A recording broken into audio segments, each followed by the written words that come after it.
What's up guys, welcome back to Destiny Updates. Real quick before we start, I want to apologize for the lack of videos this week. We were getting new internet service installed and it didn't go as smoothly as planned, so I had no internet for a while.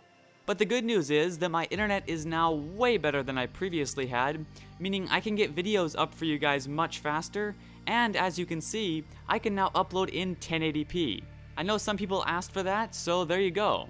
I can also live stream now, although I don't have anything I want to live stream at the moment, but in the future when things come up, I'll be able to. Overall, it's definitely good for the channel, and I plan to be much more consistent and on top of everything going forward. But anyways, getting into the actual video, we've got a few things to go over today. There's yesterday's Bungie Weekly update, the Destiny drawing board from a few days ago, which reveals a cool new exotic, and a very minor story that might possibly indicate a higher resolution on the PS4, although it's really not solid at all. Starting with the weekly update, it begins with Deej saying, "This week at Bungie, we powered through another milestone." He then hands it off to Destiny's executive producer Patrick O'Kelly, who says, "At this point in the development process, we're iterating on nearly all facets of the game, from the new user experience to the arc of the investment game." Continuing on, they once again get all of their Guardians wiped due to the newest build being implemented. Because of this, a few people decided to take screenshots of their beloved Guardian before they were wiped. These screenshots are actually quite cool. The first one isn't anything particularly new, it's an awesome hunter on Mars with the buried city in the background. But then the next one is really cool. We have a Titan hunkered down after battle with what looks like a colony ship behind him. I think that pose looks awesome. And I also wonder if we'll be able to sit down and do things like that freely, or if it's only for something specific. Anyways, here's the final screenshot. This one has a warlock waving from, and I quote, "a place you've yet to imagine." Unfortunately, due to the effects they've put on, it's hard to gather much from the image. It does look cool though, and I look forward to seeing where it is. After that, Deej discussed playtesting, and how the character wipe allows them to keep rechecking the beginning of the game. Executive producer Patrick O'Kelly said, "Keep in mind that this section is the most critical to get right. It will be played by everyone who purchases a copy of Destiny. It needs to train people how to play our game. It needs to excite them about our universe." And then designer Tyson Green also said, "We wipe characters because they're made of old stuff. Old items that we've revised, old levels that have been rescaled, carrying the ill-gotten gains of old bugs that we've fixed." Continuing, "Turning the studio loose with fresh characters means they exercise new activities, trigger new rewards and tutorials, and help us understand if we've improved the game over the last milestone or broken something important." So obviously these character wipes are an important and useful phase in development. Going on to the weekly roundup, Deej said, "Of course many of other things went down at Bungie this week. Destinations became more worthy of your travels. The skies of Venus received new atmosphere. We gathered in a place we dare not name nor describe, and started to experience exactly how this game of Destiny will end." And then he also mentions that more people are taking Destiny home with them once again, which just teases the heck out of me. Deej also said something else kind of interesting. He said, "In the Gauntlet, testers were visited by a ghost. On a routine inspection, a homage to a game created by Bungie of old broke the stride of a performance tester. Memories of games past stopped him dead in his tracks, as a wave of nostalgia crashed on his mind. You'll share his sentimentality someday, if you're old school and thorough." So that definitely sounds like an Easter egg from a previous game for sure, which is awesome. The final thing Deej said in the actual update was, "And this week, perhaps most exciting of all, we let some very special guests play Destiny for the first time. But that's an adventure you'll read about in the weeks to come." I'm definitely excited to see who these guests were and what new info we'll be getting. I will of course cover it all as soon as we hear about it. Ending the week is of course a small mail sack, which had a couple of Destiny related bits in it. Kirov099 asked about playable vehicles, and Deej mentioned again that the Pike is a fallen vehicle, and that you will need to steal one in order to take it for a spin, implying that we cannot own a Pike. I'm guessing the Sparrow is the only directly controllable vehicle that we can own and call in whenever we need it.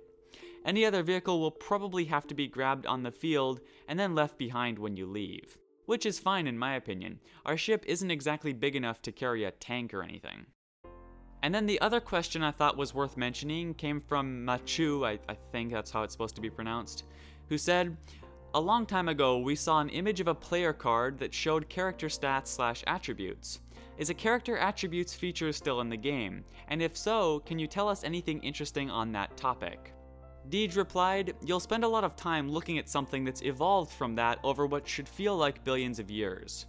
As far as work in progress goes, that bit of creative jelly had just barely crawled out of the ocean. It's now standing mostly upright, although the spine is still a bit bent for our liking. We'll show it to you when it's ready to climb into a capsule and explore the new frontier. After all, what good is chasing your legend if you can't sit back and admire how badass you've become?" So I mean, no real answer there, but it basically sounds like a stats or attribute system like that is still in place, although with some major changes. So that brings us to the end of everything I wanted to talk about in this week's update. Moving on to the Destiny drawing board from a few days ago, which is a pretty cool one, we get a good look at a brand new exotic auto rifle called Arcus Regime, which looks badass in my opinion. Tom Doyle starts this with, "They don't make them like this anymore." And then here's the standard side view concept art. Deej then says, "Connoisseurs of firepower usually have an insatiable appetite for cutting-edge technology. This shouldn't mean that there isn't room in your arsenal for a true classic. If you can find the Arcus Regime on your adventures, you'll have a trophy to add to your collection, a thing of beauty to lead you into battle." So the Arcus Regime is definitely an old classic, a trophy as he says. Anyways, then we get another side view concept piece, after which Jonathan Goff, an expert on the fiction and history of Guardian weapons, says, "It's a sleek beast from a simpler time. A death dealer wrapped in nostalgia. The Regime is a prized heirloom from the Arcus Foundry, a one-off design that predates their current reputation for basic, droid-friendly equipment. I imagine the droids in question must be the bots we've seen patrolling the tower." Here's the first-person concept with a detailed look at the display. There's quite a bit of stuff on that display. Continuing on, they say it's a very elegant weapon, from back when crafting was a labor of love. Tom Doyle describes it as a well-loved weapon that the city keeps in active service. Then we get an in-engine render from the side once again. After that, Deej says that this gun once set the standard for customization, and also mentions that you'll find plenty of ways to tune it up once you've popped open the hood. Getting to the end here, we've got our in-engine first-person render of the Arcus Regime, looking pretty badass. Deej does add that it's important to remember this is still an implement of violence, and it won't be a conversation piece during your encounters.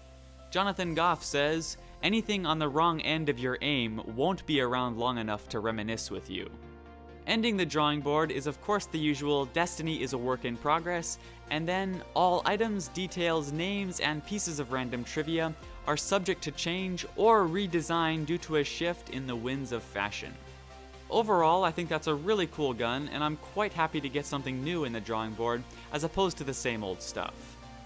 The last thing I wanted to mention real quick is an article on a site called Gear Nuke. Reportedly, an alpha tester for Destiny dropped them a little info about the difference between Destiny on the Xbox One versus the PlayStation 4. It says, while the individual in question did say that he isn't really an authority on the matter, to him it was clearly evident that in its existing state, the PlayStation 4 version looked crisper of the two. He believes the difference would be obvious to anyone who gains access to the forthcoming beta program on both platforms, as it's unlikely that either version would receive major improvements over the build he last saw. Now really take that with a grain of salt. It's a tester's personal opinion on what he saw, and he himself said he isn't an authority on the matter. So don't take that as solid info. I wouldn't even make a dedicated video for that since it's rather baseless. I just thought I'd mention it here at the end. The thing is though, considering that we've seen many of the current launch games running at higher resolution on the PS4, it wouldn't really be a surprise if that's the case for Destiny as well, especially since they're partnered with Sony. I'd imagine they would have even gotten PS4 dev kits sooner than Xbox Ones, giving them extra time to optimize it more. But once again, nothing solid at the moment. Anyways, that brings us to the end of this video. I hope you've enjoyed. I want to thank you once again for all the support on this channel, and thank you very much for watching. I'll see you in the next update.